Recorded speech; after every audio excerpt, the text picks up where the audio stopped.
చదువుతో పాటు skills, placements తో పాటు సక్సెస్ సందీప్ యూనివర్సిటీ మాత్రమే అందిస్తుంది.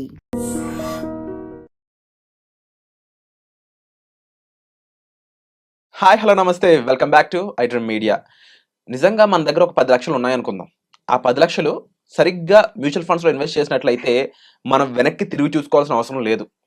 అలాగే ఫ్యూచర్లో మన పిల్లలకి ఏమైనా ఆస్తులు ఇవ్వాలా, పెళ్ళిళ్ళు ఎలా చేయాలి, లేదంటే వాళ్ళ చదువులకి ఎలా ఖర్చు పెట్టాలి అని కంగారు పడాల్సిన అవసరం అంతకన్నా లేదు.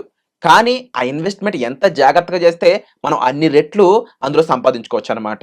అయితే ఈ లాజిక్ మనకు తెలియజేయబోతున్నారు, చాలా ఇంపార్టెంట్ ఇన్ఫర్మేషన్ మనకి ఇవ్వబోతున్నారు amphi certified mutual fund distributor అయిన పిఎస్ చంద్రశేఖర్ గారు. సార్తో మాట్లాడి తెలుసుకుందాం. చివరి వరకు చూడండి, చాలా ఇంపార్టెంట్ పాయింట్స్ తెలుసుకుంటారు. నమస్కారం సార్. నమస్తే అండి. సార్, ప్రతి ఒక్కరికి కూడా ఈక్విటీ మ్యూచువల్ ఫండ్స్లో ఇన్వెస్ట్ చేయాలని ఉంటుంది. కానీ ఒక లంసమ్ అమౌంట్ మన దగ్గర పెట్టుకొని, అది 5 లక్షలు 10 లక్షలు, ఫర్ ఎగ్జాంపుల్ 10 లక్షలు అనుకుందాం. అలాంటి అమౌంట్ని పెడితే ఒకసారి చాలా మందికి కోట్లు వస్తున్నాయి, అది ప్రాక్టికల్గా వాళ్ళు డేటా కూడా చూపిస్తున్నారు, కానీ మాకు రావట్లేదే అని చాలా మంది ఫీల్ అవుతా ఉన్నారు. వీళ్ళు చేసిన తప్పులేంటి, అసలు దాన్ని ఎలా ఇన్వెస్ట్ చేయాలి సరిగ్గా?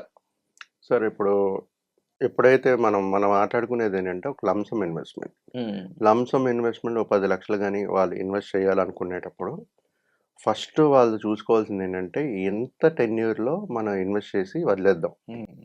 సో ఎన్ని ఇయర్స్ పీరియడ్ ఉంది, చాలా ఇంపార్టెంట్. తర్వాత ఆ 10 లక్షలు అనేది వాళ్ళ దగ్గర ఉంది, కరెక్ట్.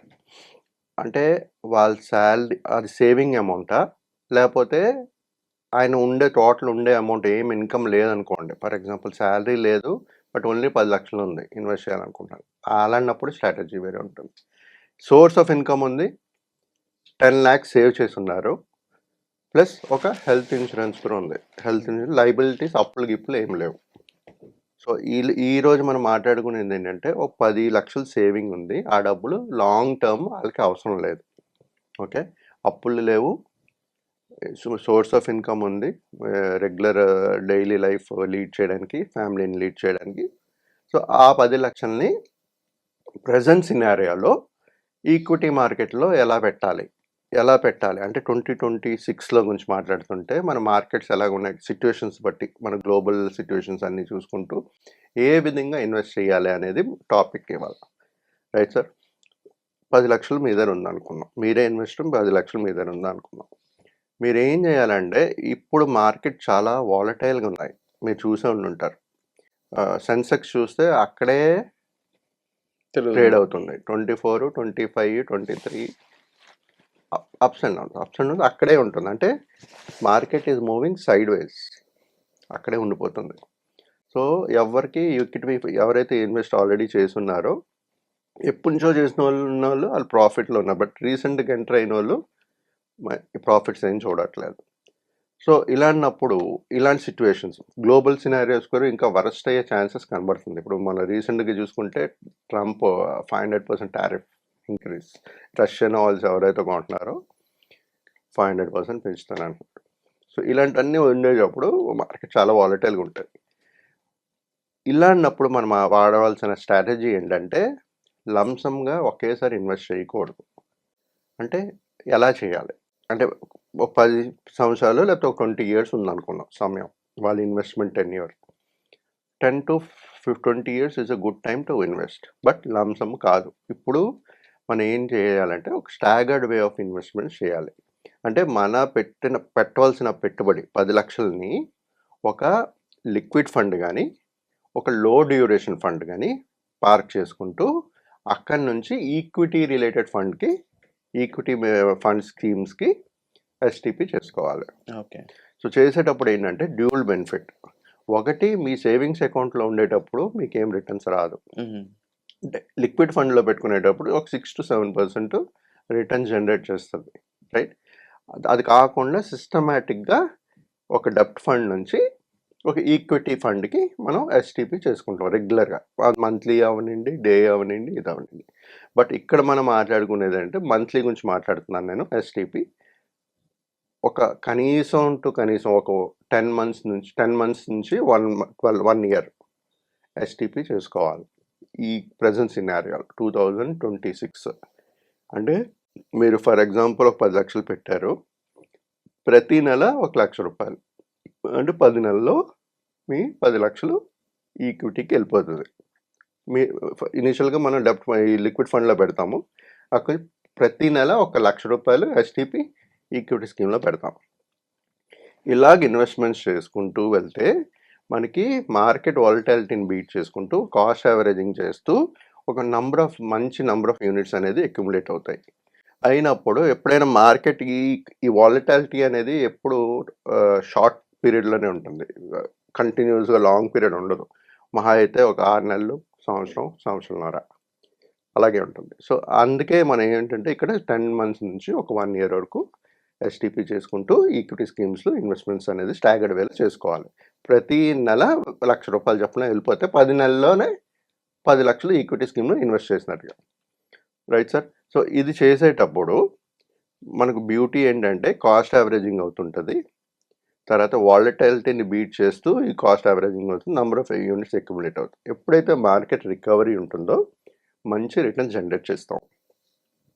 ఇది కాకుండా మనం ఇంకోటి మాట్లాడాల్సింది ఏంటంటే ఇప్పుడు ఎక్కడ పెట్టాలి, ఎలాంటి స్కీమ్ కేటగిరీస్లో పెట్టాలి అనేది కూడా మాట్లాడదాం సార్. ఇప్పుడు ఆయన ఉండే 10 లక్షలని 40% ఆఫ్ 10 lakhs అంటే 4 లక్షలు ఫ్లెక్సీ క్యాప్లో ప్లాన్ చేయండి. ఇంకో 30% లార్జ్ క్యాప్లో ప్లాన్ చేయండి. మిడ్ స్మాల్ క్యాప్ ఇప్పుడు ప్రస్తుతానికి హై వాల్యుయేషన్స్లో ఉన్నాయి. ఇమ్మీడియట్ రిటర్న్స్ అయితే మీకు జనరేట్ కనబడదు. లాంగ్ టర్మ్ కాబట్టి మంది 10-20 years అనుకున్నాం కాబట్టి మనకి ఆన్ అండ్ యావరేజ్ అది కూడా ఇన్వెస్ట్ చేస్తూ వెళ్తే it is the right time to invest. So దీంట్లో మిడ్ క్యాప్లో ఒక 20%, స్మాల్ క్యాప్లో 10%. సో ఆల్ టుగెదర్ అంటే ఫ్లెక్సీలో 4 lakhs, లార్జ్లో 3 lakhs, మిడ్లో 2 lakhs, స్మాల్లో 1 lakh, total 10 lakhs is invested. ఇప్పుడు మీరు అడగొచ్చు నాకు లిక్విడ్ ఫండ్లో పెట్టుకుని చేయమన్నారు కదా సార్ అన్నాను. సో ఇలాంటి ఫండ్స్ మనం ఈక్విటీ ఫండ్స్ కానీ సెలెక్ట్ చేసేటప్పుడు ఆ పర్టికులర్ ఏఎంసీలో లిక్విడ్ ఫండ్లో ఇన్వెస్ట్ చేయాలి. అంటే ఇప్పుడు ఫర్ ఎగ్జాంపుల్ ఫ్లెక్సీ క్యాప్ తీసుకున్నాం అనుకోండి, అక్కడ 4 లక్షలు ఇన్వెస్ట్ చేయమని చెప్పాను నేను, రైట్. ఆ 4 లక్షలని అదే ఏఎంసీలో లిక్విడ్ ఫండ్లో పెట్టుకుంటూ ఇంకో ఈక్విటీ స్కీమ్కి ఎస్టీపీ చేసుకోవాలి, రైట్. అదేవిధంగా ప్రతి ఒక్క కేటగిరీ ఆ ఏఎంసీలోనే లిక్విడ్ ఫండ్లో ఉండాలి ఎస్టీపీ చేయడానికి. సో అది మాత్రం గుర్తుపెట్టుకుంటూ ఇలాగా ఫ్లెక్సీలోని, లార్జ్లోని, మిడ్లోని, స్మాల్లోని ఇలా కేటగిరీ వైజ్ ఇంత అమౌంట్ పెట్టుకోవడానికి ప్లాన్ చేసుకుంటూ వెళ్ళాలి. బట్ 10 months టైం ఫ్రేమ్లో మొత్తం అంతా ఈక్విటీకి వెళ్ళేటట్టుగా ప్లాన్ చేసుకోవాలి. క్లియర్గా ఇది మీరు అర్థం చేసుకున్నట్లయితే దీంట్లో ఏ హైబ్రిడ్ ఫండ్లో పెట్టాలి, ఏ టైంకి పెట్టాలి అనేది కూడా చాలా ఇంపార్టెంట్ క్రైటీరియా అండి. సో అదర్ దెన్ మనకి ఇదంతా కూడా ఎడ్యుకేషన్ పర్పస్ మీద మీకు చెప్పడం జరిగింది. బట్ మా సలహా మేరకు ఇదంతా కూడా మీరు ఒక ప్రొఫెషనల్ అండర్లో చేస్తున్నట్లయితే ఇది సక్సెస్ఫుల్ అవడానికి చాలా వరకు స్కోప్ ఉంటుంది అనమాట. ఓన్గా చేయడం వల్ల దీంట్లో రిస్క్ అనేది ఎక్కువ ఉంటుంది, మ్యూచువల్ ఫండ్స్ అయినప్పటికీ కూడా దానివల్ల నష్టపోవడానికి స్కోప్ ఎక్కువ కనిపిస్తుంది. సో దయచేసి ఇలాంటి ప్రాసెస్ ఎస్టీపీ అయి ఉండొచ్చు, మ్యూచువల్ ఫండ్ ఇన్వెస్ట్మెంట్, అందులో ఈక్విటీ మ్యూచువల్ ఫండ్స్ ఇన్వెస్ట్మెంట్స్ లాంటివి సబ్జెక్ట్ టు మార్కెట్ రిస్క్ కాబట్టి ఒక ప్రొఫెషనల్ దృష్టిలో ఈ ప్రాసెస్ ఎగ్జాక్ట్గా మీరు చేసినట్లయితే మోస్ట్ ఆఫ్ ది సక్సెస్ అనేది మీరు చూస్తారండి. సో దీనికి సంబంధించి డిస్ప్లే అవుతుంటాయి నెంబర్స్, మీరు డైరెక్ట్గా సార్ని కన్సల్ట్ అవ్వచ్చు. అలాగే ఈ ఎపిసోడ్ని బట్టి మీకు ఏదైనా డౌట్స్ ఉంటే తప్పకుండా కామెంట్ సెక్షన్లో మెన్షన్ చేయండి. వచ్చే ఎపిసోడ్లో మళ్ళీ కలుద్దాం. Thank you so much sir. ఇప్పటి వరకు అంటే కనీసం హైబ్రిడ్ నుంచి మనకి ఈ మ్యూచువల్ ఫండ్స్లో ఏదైతే డెట్ నుంచి ఈక్విటీలోకి వెళ్ళాక కనీసం 6-7% రిటర్న్ వచ్చినా కాస్త బాగున్నది అనిపిస్తుంది, మరీ న్యూట్రల్గా ఉండేదానికంటే కూడా. బట్ ఎస్టీపీ ప్రాసెస్ అని కొంచెం జాగ్రత్తగా చేసుకోవాలి, టైమ్లీ ప్రొసీజర్ అది. సో సెలెక్షన్ ఆఫ్ ఫండ్ చాలా ఇంపార్టెంట్. సో ఎవరు రిస్క్ అప్టైట్ బట్టి ఎక్కడ పెట్టాలనేది కేటగిరీస్ చెప్పింది కూడా రిస్క్ అప్టైట్ బట్టి చేసుకుంటూ ఉండాలి. సో జనరల్గా నేను చెప్పింది ఏంటంటే flexi, large, mid, small category చెప్పాను. కొంతమంది అడగొచ్చు గోల్డ్లో పెట్టచ్చు కదా అని. సో ఆ లిటిల్ బిట్ ఆఫ్ గోల్డ్లో కూడా మన కమోడిటీస్లో కూడా యాడ్ చేసుకోవచ్చు. But it depends again. Depending on the person to person. So thank you so much for the information. Thank you, Andy. Virat Garu. And for more videos, Please subscribe to iDream. Please subscribe to iDream. Please subscribe iDream. And please subscribe to iDream. For more videos, subscribe to iDream. please like, share and subscribe to the channel. Congratulations, iDream. Subscribe to iDream. Subscribe to iDream. So subscribe to iDream Media. iDream की iDream team अंदर की huge congratulations. Please subscribe iDream Media. Please subscribe to iDream. Subscribe iDream. Please subscribe to iDream. I dream అంటే నా కళల channel subscribe చేసుకున్న నోరు తిరుగుతలేదు, మీరైతే గంట గుర్తు కొట్టండి. For more such videos, please subscribe to iDream. Subscribe to iDream. Please subscribe to iDream. Please subscribe iDream Media. Please do subscribe to iDream. Please subscribe to iDream Media. For best entertainment and information, please subscribe iDream. And don't forget to subscribe to iDream.